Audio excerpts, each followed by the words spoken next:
बसपा के राष्ट्रीय संयोजक व उत्तर प्रदेश की पूर्व मुख्यमंत्री मायावती के भतीजे आकाश आनंद बिहार के सियासी रण में उतर गए हैं। आकाश आनंद ने चुनाव का ऐलान होने से पहले बुधवार को कैमूर जिले से बसपा की सर्वजन हिताय जागरूक यात्रा शुरू की।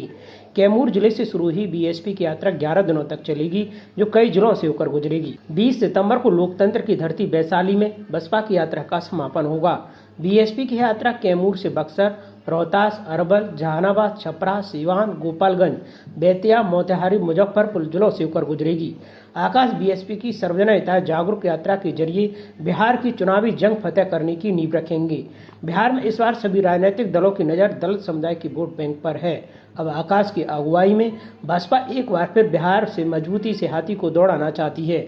भले ही बिहार में बसपा के हाथी ने चुनावी जंग में अकेले चलने का फैसला लिया है, हाथी की इस चाल ने एक बार फिर बिहार में कई पार्टियों की नींद उड़ा दी है। बीएसपी सभी 243 सीटों पर चुनाव लड़ने का ऐलान कर चुकी है। मायावती ने पार्टी के नेशनल कोऑर्डिनेटर रामजी गौतम और केंद्रीय प्रदेश प्रभारी अनिल कुमार को बिहार चुनाव की कमान सौंपी है। आपको बता दें, 2 महीनों में आकाश आनंद का यह दूसरा बिहार दौरा है। इससे पहले आकाश पटना में छत्रपति साहूजी महाराज की जयंती पर शामिल हुए थे। अब बसपा की यात्रा का आगाज करने पहुंचे हैं। बिहार में बसपा के सियासी सफर की बात करें तो 1995 से लेकर 2020 तक बिहार में बसपा के कई विधायकों ने चुनाव में हाथी की सवारी कर विधानसभा पहुंचे, लेकिन सत्ता के स्वार्थ में समाज को धोखा दी और पाला बदला।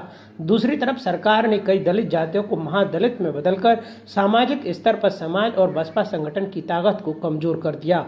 इससे बसपा को भारी नुकसान हुआ।